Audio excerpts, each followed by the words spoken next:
Hello दोस्तों, स्वागत है आपका अपने यूट्यूब चैनल जीआरसी टेक्निकल में। जैसा कि हमने वादा किया था वीडियो री एग्ज़ाम के लिए 3000 प्रश्नों की श्रृंखला आपके समक्ष प्रस्तुत करने के लिए, जो बहुत ही महत्वपूर्ण और हेल्पफुल साबित होगा, उसका हम आज ये तीसरा जीएस का तीसरा वीडियो लेकर आए हैं, जो 50 क्वेश्चन का होता है और अभी आगे लेते रहेंगे। क्लियर है? और इसको हम पूरा 50 क्वेश्चन को 50 क्वेश्चन हम पूरा लेकर चल रहे हैं, जिसमें अभी हम जीएस का लेकर चल रहे हैं 3000 के प्रश्नों की श्रृंखला में GK, GS, UP special, UP current और हिंदी, ये चारों सेक्टरों को मिलाकर हमने 3000 क्वेश्चन तैयार किए हैं, जो कि आपको एग्ज़ाम से पहले सब मिल जाएगा। उसी क्रम में आज हम तीसरा श्रृंखला आपके समक्ष प्रस्तुत कर रहे हैं। अगर वीडियो पसंद आए तो लाइक, शेयर, सब्सक्राइब करना ना भूलें और अधिक से अधिक लोगों को जोड़ने का प्रयास करें और इसका लाभ उठाएं। इसमें किसी भी प्रकार का शुल्क नहीं है, बिल्कुल ही निःशुल्क है। आइए इसी क्रम में हम इस श्रृंखला को स्टार्ट करते हैं। और पहला क्वेश्चन क्या कहता है, ध्यान दीजिएगा। कौन सा जानवर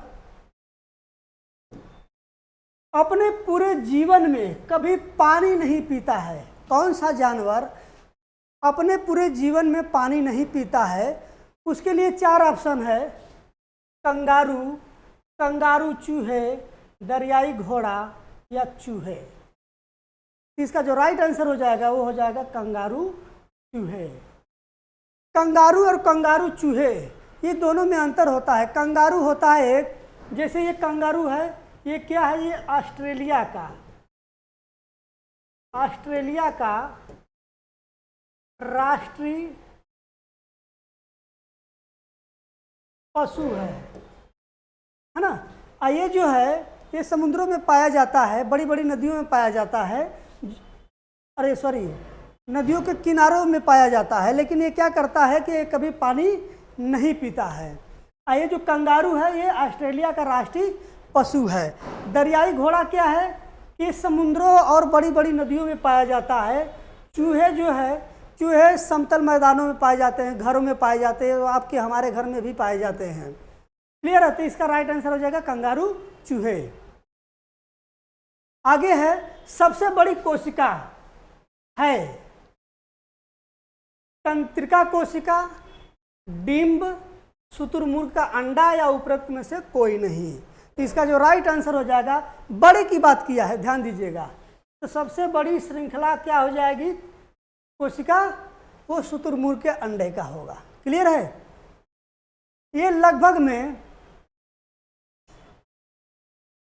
1.7 mm का होता है। ये सबसे बड़ी कोशिका की बात की गई है। अगर सबसे लंबी कोशिका की बात की जाएगी तो वो हमारा तंत्रिका तंत्र की हो जाएगी। क्या हो जाएगी? लंबी तंत्रिका तंत्र की हो जाएगी। क्लियर? चलिए अगला देखते हैं क्या है। 2 कक्षी हृदय वाला कशेरुकी कौन सा है? यानी जिसमें 2 कक्ष पाए जाते हैं, वह कशेरुकी कौन सा है? सांप है, मगरमच्छ है, ब्लू व्हेल है या मछली है? तो जो 2 कोशिकी कशेरुकी है वो मछली में पाया जाता है। इसका राइट आंसर डी हो जाएगा, अर्थात मछली। नेक्स्ट क्वेश्चन क्या है? हार्मोन्स ... द्वारा निर्मित होते हैं। हार्मोन्स बहुत इंपॉर्टेंट फैक्ट है हमारे शरीर के लिए, और विदाउट हार्मोन्स के हमारे शरीर की क्रियाओं का होना असंभव है। जैसे हमारे शरीर में भूख, प्यास लगना, चोट लगना, उसका दर्द महसूस होना, सेक्सुअल फीलिंग होना, प्यार होना, मोहब्बत होना, गुस्सा होना, ये सब का जिम्मेदार कौन होता है? तो हार्मोन्स होते हैं। क्लियर? इसके लिए ऑप्शन क्या दिया है? पिट्यूटरी ग्रंथि, हाइपोथैलेमस, अंतःस्रावी या अग्नाशय। इसका जो राइट आंसर हो जाएगा, अंतःस्रावी ग्रंथि हो जाएगी। यही से क्या होता है? हार्मोन्स का निर्माण होता है। क्लियर?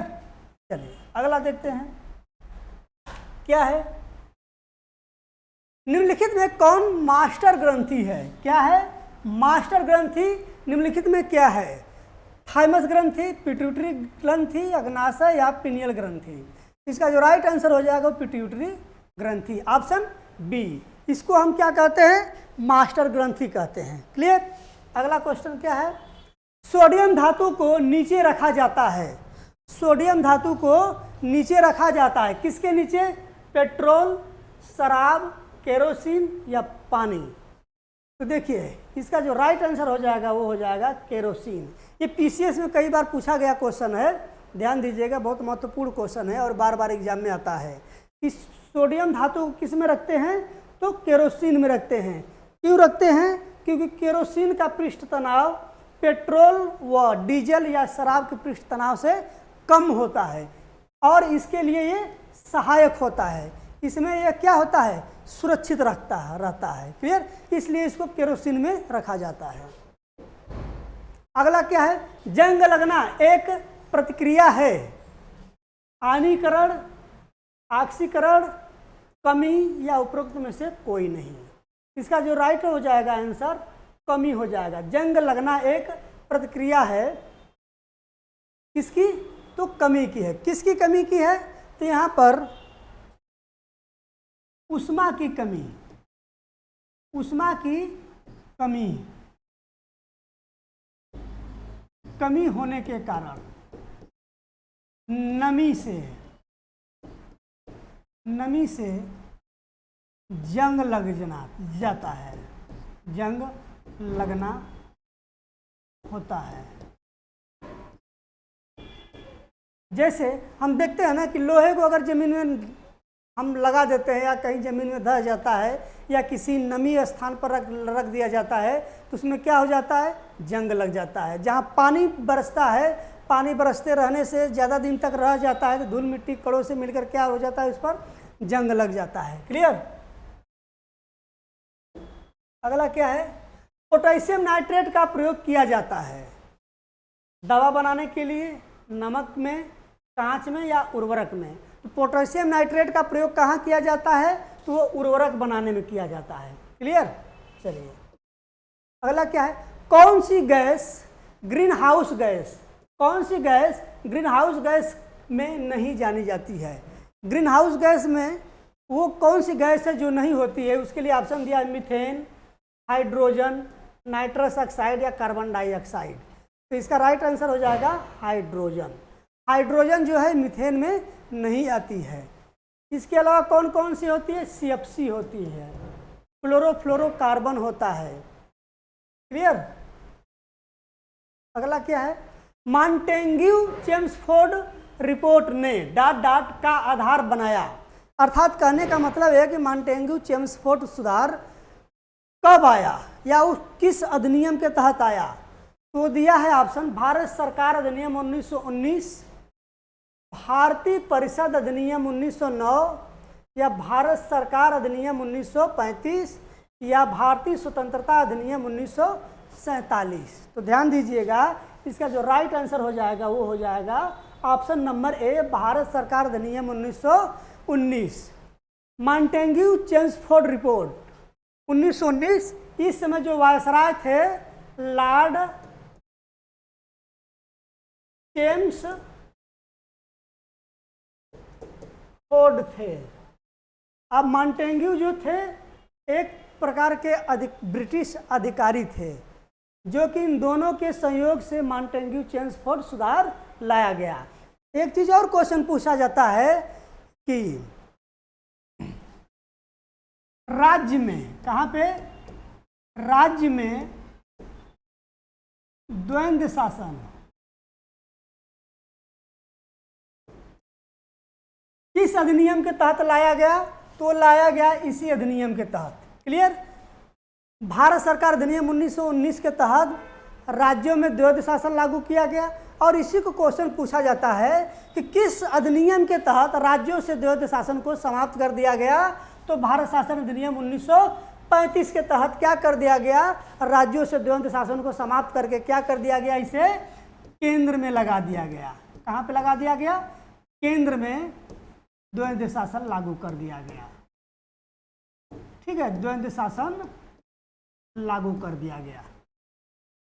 1919 क्या है? भारत परिषद अधिनियम। क्लियर? नेक्स्ट क्वेश्चन क्या है? 1857 के विद्रोह के दौरान निम्नलिखित में कौन भारत का गवर्नर जनरल था? 1857 में भारत का गवर्नर जनरल कौन था? उसके लिए ऑप्शन दिया है lord Elgin, lord Dalhousie, lord Canning या लॉर्ड एलेनबरो। तो इसका जो राइट आंसर हो जाएगा वो हो जाएगा लॉर्ड कैनिंग। 1857 के विद्रोह के समय कौन गवर्नर जनरल था? तो वो लॉर्ड कैनिंग था। इसके अलावा ये सब तो बहुत ज़्यादा इम्पोर्टेंट नहीं है, लेकिन डलहौजी के बारे में थोड़ा सा जान लेते हैं। डलहौजी को हड़प नीति, क्या? हड़प नीति सिद्धांत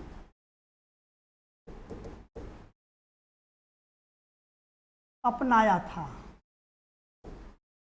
ठीक, भारत में रेलवे का जनक माना जाता है।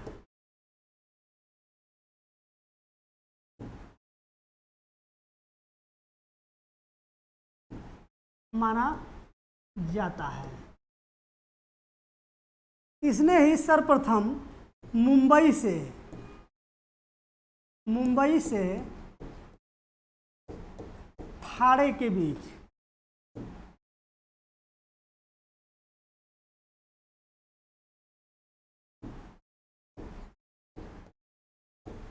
ठाणे के बीच 34 किलोमीटर ट्रेन चलाया था पहली बार। क्लियर? चलिए अगला क्या है? जिंदा पीर किस मुगल बादशाह को कहा जाता है? जिंदा पीर किसको कहा जाता है? क्या औरंगजेब को कहा जाता है, अकबर को कहा जाता है, जहांगीर को कहा जाता है या शाहजहां को कहा जाता है?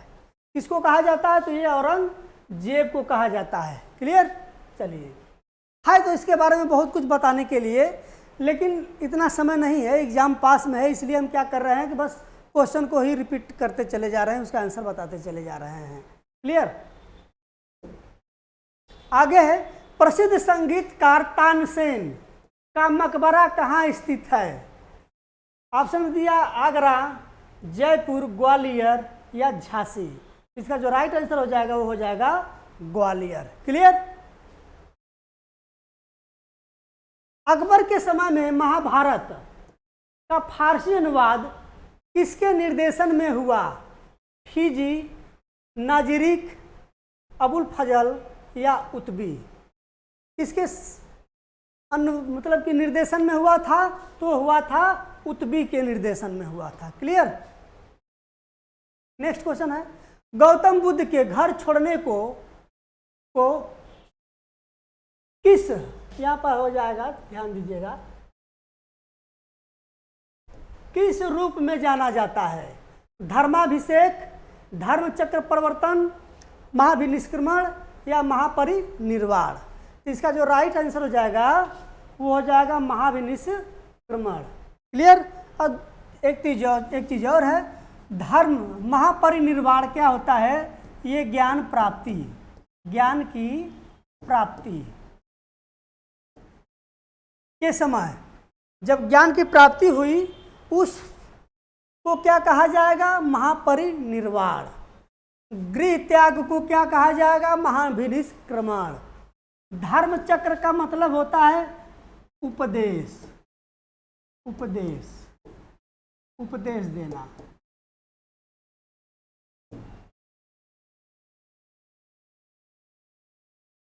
उपदेश देना। प्रथम उपदेश जो दिए थे उसको हम धर्म चक्र परिवर्तन कहते हैं। और कहाँ पर दिए थे? तो ये सारनाथ में दिए थे। इसका एक और नाम होता है, क्या बोलते हैं उसको हम? ऋषि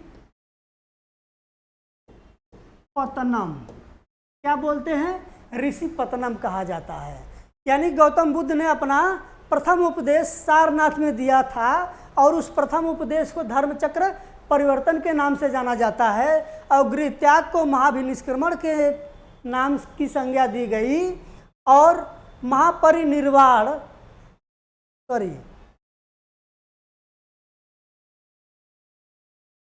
ज्ञान की प्राप्ति, ज्ञान की प्राप्ति को क्या कहते हैं? थोड़ा कंफ्यूजन है इसमें, इसको देख लेते हैं।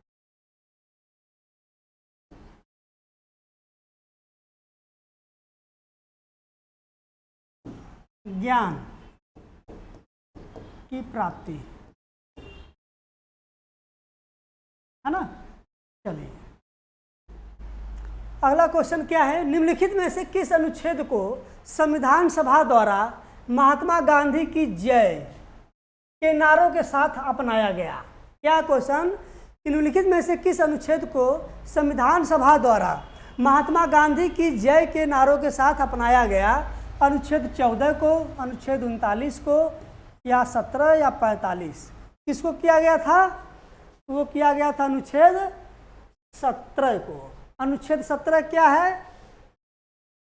अस्पृश्यता, अस्पृश्यता का अंत। क्लियर? 14 क्या है? समानता का अधिकार।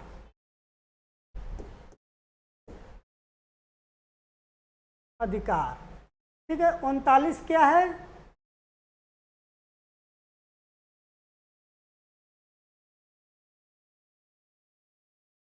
निःशुल्क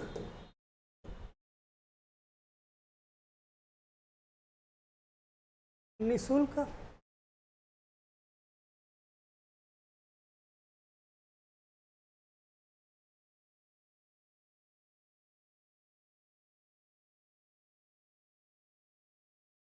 उनतालीस को यहाँ लिख देते हैं। क्या है?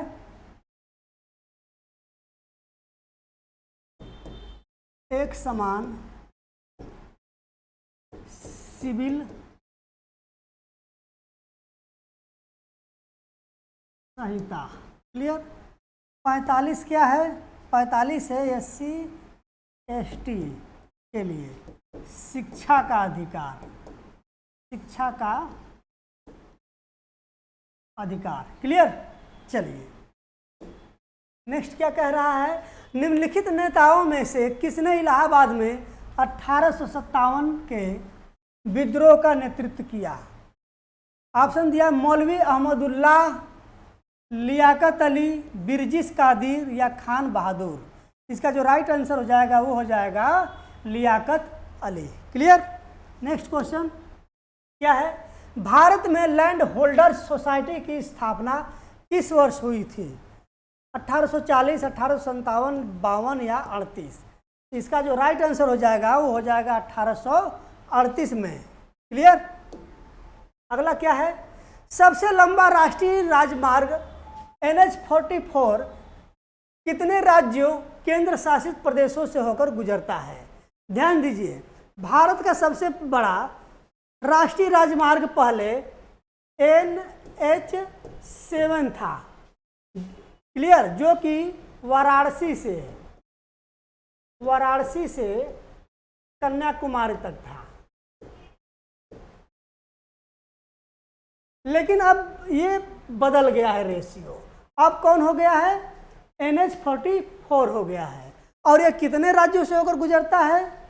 ऑप्शन में दिया है 10, बी में दिया है 6, सी में दिया है 15, डी में दिया है 12।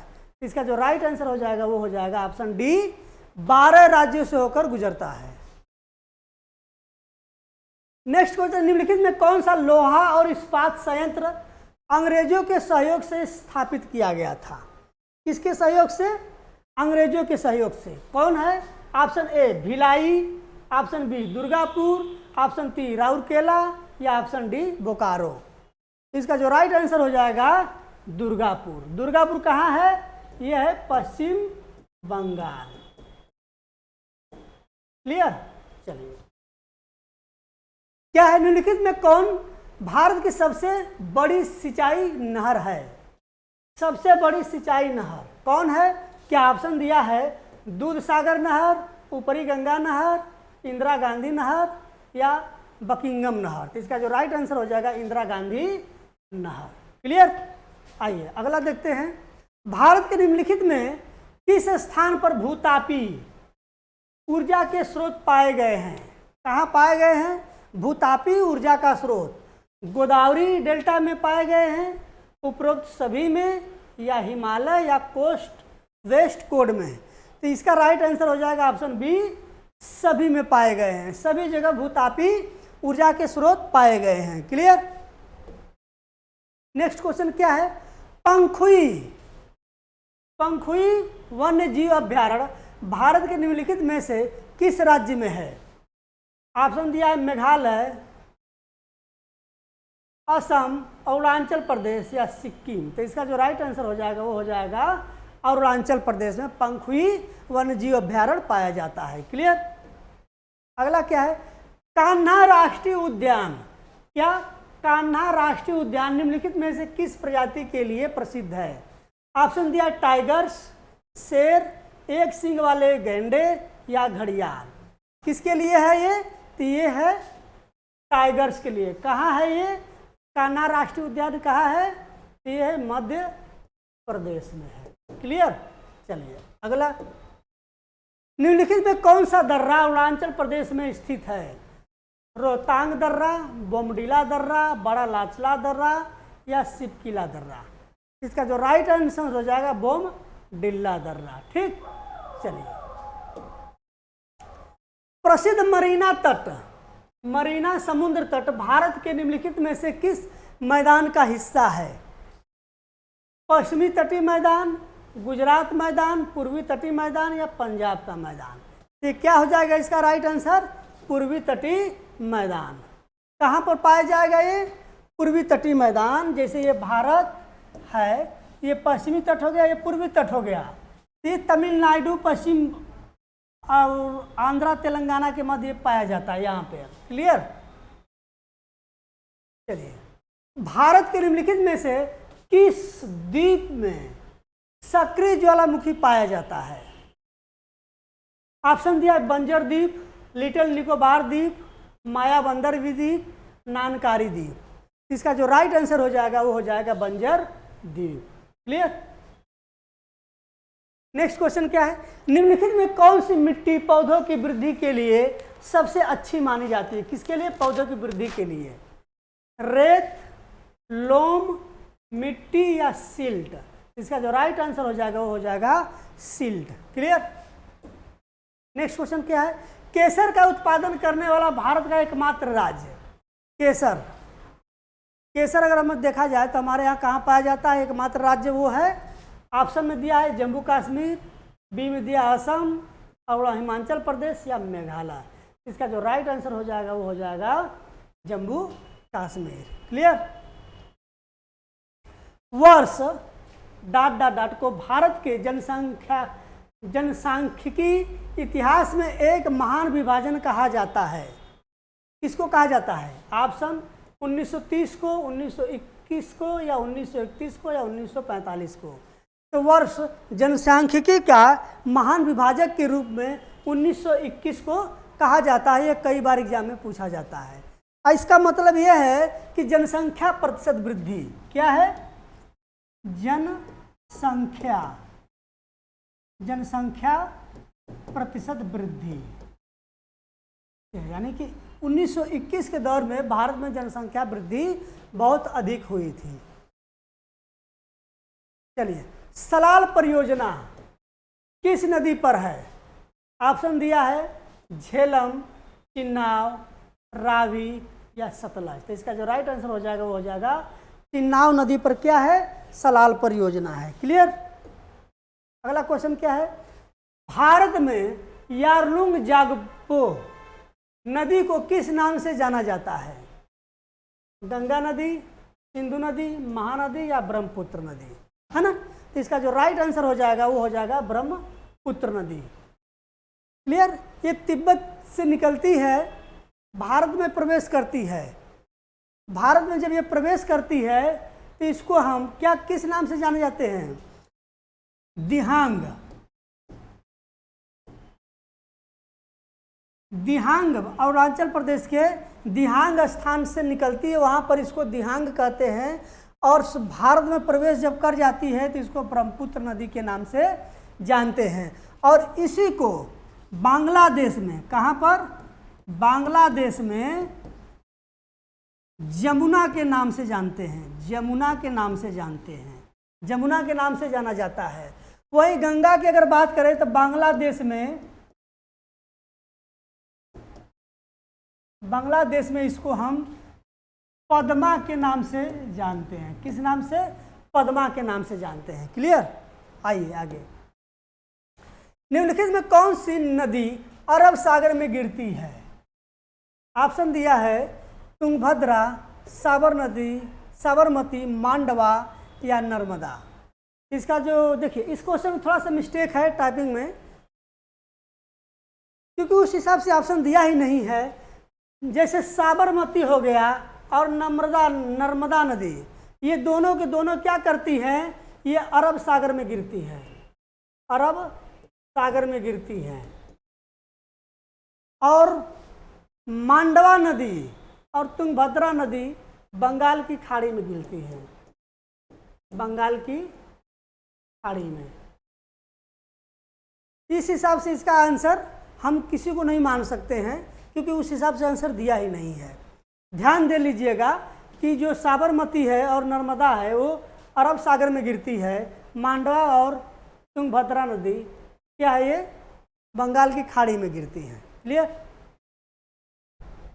भारत बांग्लादेश के बीच सीमा पर फरक्काबाद परियोजना किस नदी पर है? कौन सा बांध? फरक्काबाद परियोजना। ऑप्शन दिया है गंगा, ब्रह्मपुत्र, तीस्ता या दामोदर।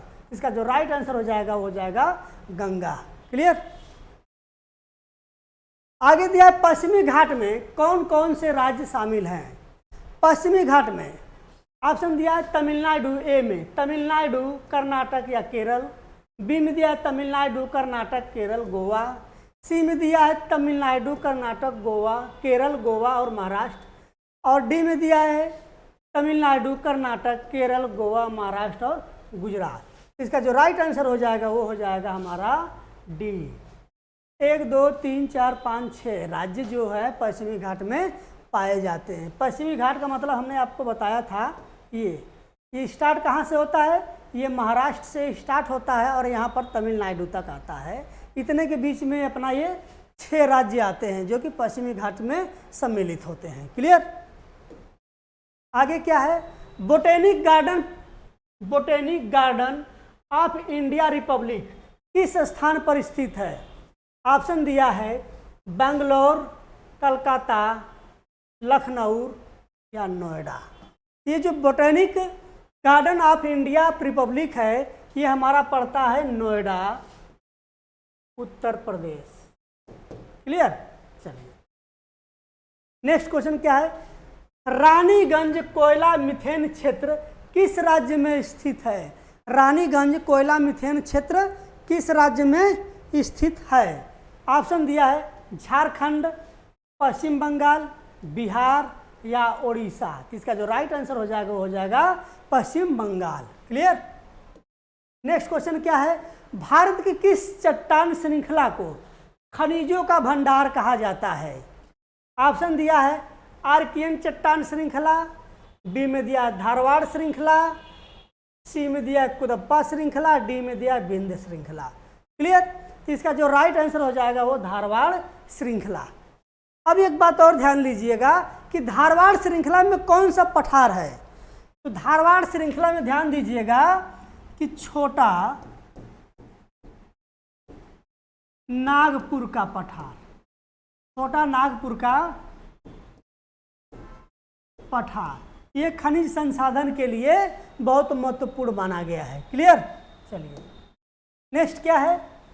भारतीय चारागाह एवं चारा अनुसंधान, भारतीय चारागाह या चारा अनुसंधान संस्थान किस जगह पर स्थित है?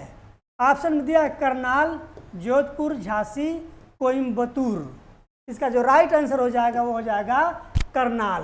करनाल कहाँ पड़ता है? ये पड़ता है हरियाणा में। कहाँ पड़ता है? हरियाणा में। क्लियर? चलिए नेक्स्ट क्वेश्चन क्या कह रहा है, निम्नलिखित में से कौन ग्रह सौर मंडल के सबसे ठंडे ग्रह की श्रेणी में आता है? कौन सबसे ठंडे ग्रह की श्रेणी में आता है? ऑप्शन में दिया है यूरेनस, नेपच्यून, बुध या फिर मंगल। इसका जो राइट आंसर हो जाएगा वो हो जाएगा यूरेनस। क्यों ऐसा होता है? वो इसलिए होता है कि यह सूर्य से सबसे अधिक दूरी पर होने के कारण, अधिक दूरी पर होने के कारण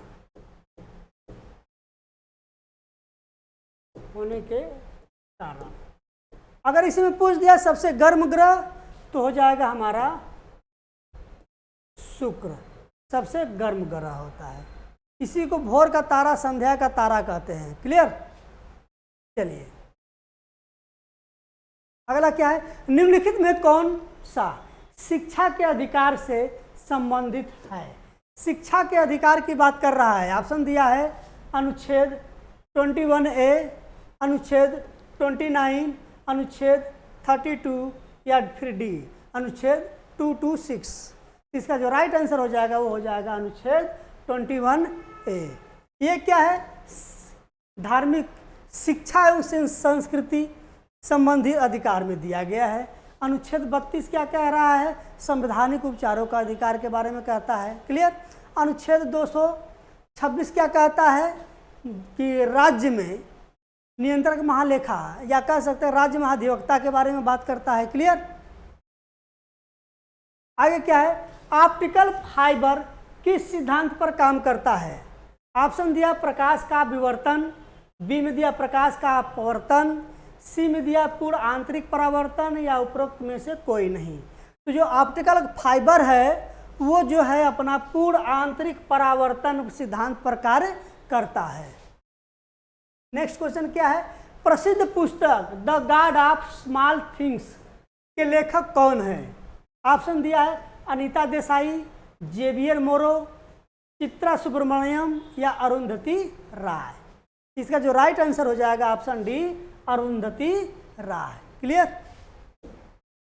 आगे क्या है, भारतीय संविधान के किस संशोधन अधिनियम ने पंचायतों की शुरुआत की? पंचायतों की शुरुआत करने वाला कौन सा है? तो ऑप्शन में दिया है 73वां संविधान संशोधन, बी में दिया 42वां संविधान संशोधन, सी में दिया 61वां या फिर 13वां संविधान संशोधन। इसका जो राइट आंसर हो जाएगा वो हो जाएगा 73वां संविधान संशोधन। कब आया था?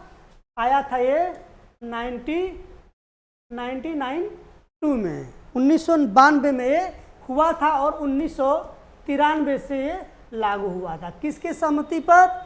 बलवंत राय मेहता की अनुशंसा पर। ठीक। 42वां संविधान संशोधन क्या है? ये 1976 में हुआ था। इसमें 3 शब्द क्या? धर्मनिरपेक्ष, समाजवाद और अखंडता को जोड़ा गया था। ठीक। 61वें संविधान संशोधन में क्या हुआ था? 89 में हुआ था। कब हुआ था? 1989 में। इसमें हुआ क्या था कि जो मतदान की आयु है,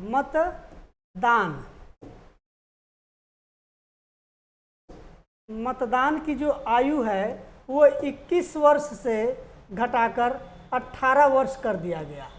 क्लियर है ना? समझ में आ गया इतना बात? चलिए अगला क्या है, मैक्सिको की खाड़ी और अटलांटिक महासागर किस जल डमरू मध्य से जुड़ते हैं? क्या है? मैक्सिको की खाड़ी, अटलांटिक महासागर किस जल डमरू मध्य द्वारा जुड़ते हैं? मलक्का जल डमरू मध्य, बेरिंग जल डमरू मध्य, फ्लोरिडा जल डमरू मध्य या पाक जल डमरू मध्य। इसका जो राइट आंसर हो जाएगा ऑप्शन सी, फ्लोरिडा जल डमरू मध्य। क्लियर? नेक्स्ट क्वेश्चन क्या है, कौन सी परियोजना मन्नार की खाड़ी और पाक जल डमरू मध्य, मन्नार की खाड़ी पाक जल डमरू मध्य को जोड़ती है? ऑप्शन में दिया राम गंगा बहुउद्देशीय परियोजना, बी में दिया है शरावती परियोजना, सी में दिया है सेतु समुद्र परियोजना या कुंडा परियोजना। बताइए क्या हो जाएगा इसका राइट आंसर? ये जो है हमारा सेतु समुद्रम परियोजना हो जाएगा राइट आंसर। ठीक है, चलिए नेक्स्ट क्वेश्चन क्या है? राज्यपाल की नियुक्ति किसके द्वारा की जाती है? ऑप्शन में दिया है प्रधानमंत्री, राष्ट्रपति, भारत के मुख्य न्यायाधीश या संबंधित राज्य के उच्च न्यायालय के मुख्य न्यायाधीश। तो ये किसके द्वारा की जाएगी? तो ये राष्ट्रपति के द्वारा की जाएगी। किस अनुच्छेद के तहत? 155 के तहत। 153 में राज्य का राज्यपाल होगा। 154 में कहा गया है राज्य की कार्यपालिका शक्ति राज्यपाल में निहित होगी और 155 में राज्यपाल की नियुक्ति से संबंधित है और वो राष्ट्रपति के द्वारा नियुक्त किया जाता है। क्लियर? आगे, अंग महाजनपद की राजधानी कहाँ थी? ऑप्शन में दिया है वैशाली, कौशाम्बी, श्रावस्ती या चंपा। इसका जो राइट आंसर हो जाएगा वो हो जाएगा चंपा। चंपा कहाँ पड़ता है? ये पड़ता है बिहार में। कहाँ पड़ता है? बिहार में। क्लियर? चलिए अगला क्वेश्चन क्या है? किसी देश का आर्थिक विकास किस पर निर्भर है? प्राकृतिक संसाधन पर, बाजार का आकार होगा। क्लियर? पूंजी निर्माण या उपयुक्त सभी। इसका जो राइट आंसर हो जाएगा वो हो जाएगा उपयुक्त सभी। नेक्स्ट क्वेश्चन क्या है? संविधान के निम्नलिखित में से कौन सा लेख वित्तीय आपातकाल से संबंधित है? वित्तीय आपातकाल की बात कर रहा है। ऑप्शन में दिया है अनुच्छेद 352, अनुच्छेद 356, अनुच्छेद 360, अनुच्छेद 370। तो वित्तीय आपातकाल से जो संबंधित होगा अनुच्छेद 360। और क्या है? अनुच्छेद 352 है हमारा, क्या है? राष्ट्रीय आपातकाल। आइए क्या है? 356, इसको हम आपातकाल बोलते हैं। आपातकाल या इसी को हम बोलते हैं राष्ट्रपति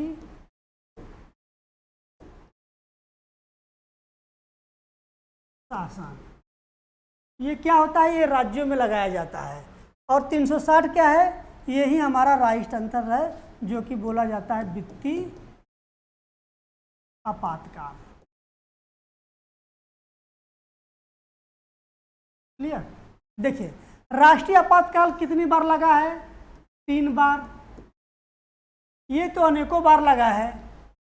356 अनेकों बार लगा है। लेकिन पूछा जाएगा कि सर्वप्रथम किस राज्य में लगा था? तो सर्वप्रथम लगा था ये पंजाब में। कहाँ पर? पंजाब में। सर्वाधिक कहाँ लगा था? प्रथम बार। क्लियर? सर्वाधिक की बात करेगा तो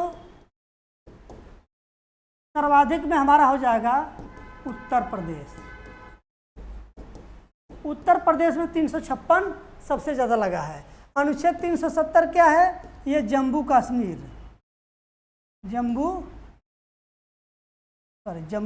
होता है। जम्मू कश्मीर को विशेष राज्य